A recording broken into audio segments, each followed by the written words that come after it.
Saludo a Dan Cucauca, es analista internacional. Hola Dan, un abrazo grande, tanto tiempo. Buenos días, Eduardo. Un gran gusto volver a hablar contigo y un gran honor estar en tu programa. Gracias a vos, Dan. Bueno, contame un poquito, vamos a ver el costado económico, socioeconómico, si querés, hasta geopolítico, si querés, de esta pandemia y pensando en el día después, que puede ser dentro de un mes, dos, tres, no lo sabemos, pero indudablemente hay un antes y un después, ¿no?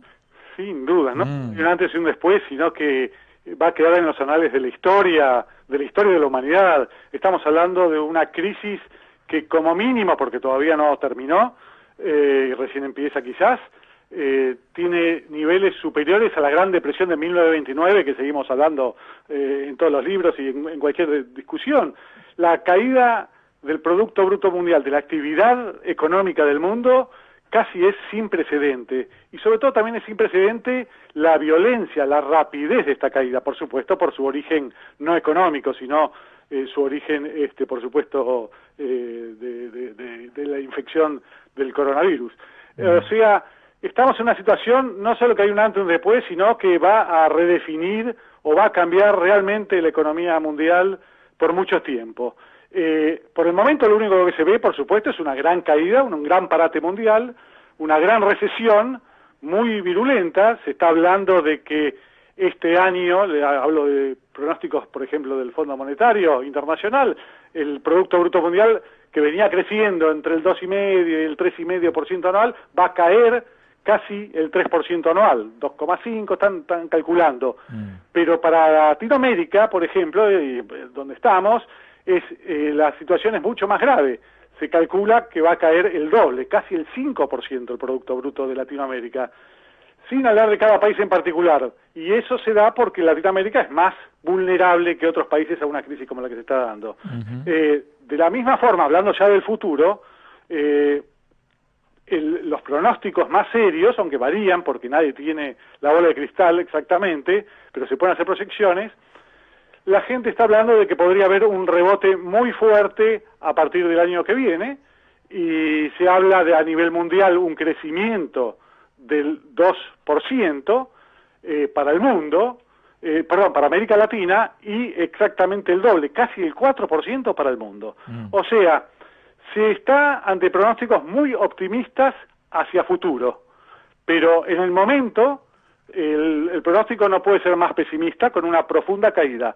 Hay que aclarar que la caída de este año del Producto Bruto del mundo del 2%, 2,5%, se da en el marco de una caída mucho más pronunciada en el segundo trimestre que estamos viviendo ahora. Claro. Se calcula que en este trimestre el mundo está cayendo el 9%. A pesar de que parte del mundo ya va saliendo, aparentemente, ¿no? Va saliendo de cuarentena, donde la economía va a comenzar a funcionar nuevamente. Pero mi pregunta ahí es la siguiente, Dan. Imagino a países cerrados, cuidando estrictamente lo propio, hasta recuperar lo perdido. O puede ser todo lo contrario, bien abierto para vender lo más que se pueda. El tema es que todos vamos a querer vender, pero y poder recuperar, ¿no? Y cada uno con su poder, qué sé yo, Argentina con commodity, con alimento, y cada uno en el mundo sabrá con qué. Por supuesto, las recetas son variadas, como los gobiernos que tienen sus ideologías y sus planes, y eso se ve de todo un poco.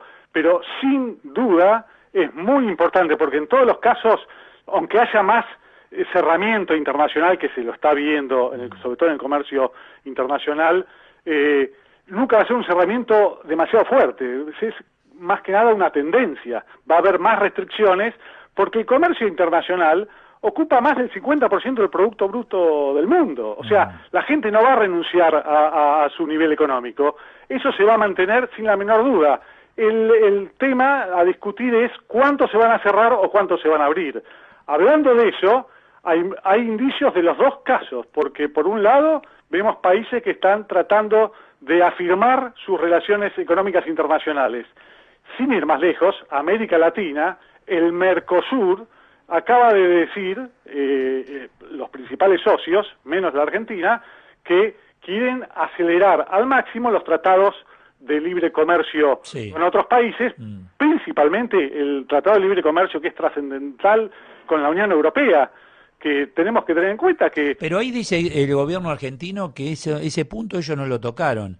No tiene que ver la relación Mercosur-Unión Europea, sino con Corea, etcétera, que va por otro lado.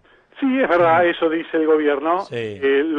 Bueno, yo estuve personalmente reunido con el canciller de Uruguay el día 6 de marzo, hace poquito, hace un mes, y junto con autoridades también de Brasil, de autoridades del Mercosur de Brasil, y ellos explicaban lo siguiente: ellos están muy interesados en implementarlo cuanto antes posible, las negociaciones, y ponerlo en marcha el acuerdo, pero saben que hay países que no tienen tanto apuro o que tienen que ir a otra velocidad, refiriéndose a la Argentina, por supuesto. Claro. Y por lo tanto, lo que decidieron, y está firmado en el acuerdo con el Mercosur, que los distintos países del Mercosur van a ir implementando los acuerdos en la medida de sus propios tiempos internos.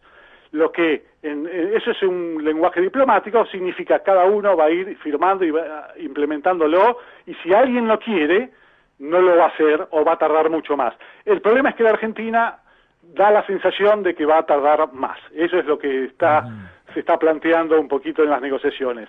Se van a firmar esos acuerdos, se los va a seguir negociando y ratificando, pero probablemente la Argentina tarde más que los otros países. Dan, cuando estás prácticamente en default, si querés virtual, pero estás prácticamente ahí, por supuesto, se hace todo mucho más difícil para negociar con el mundo, ¿no? Mucho más difícil.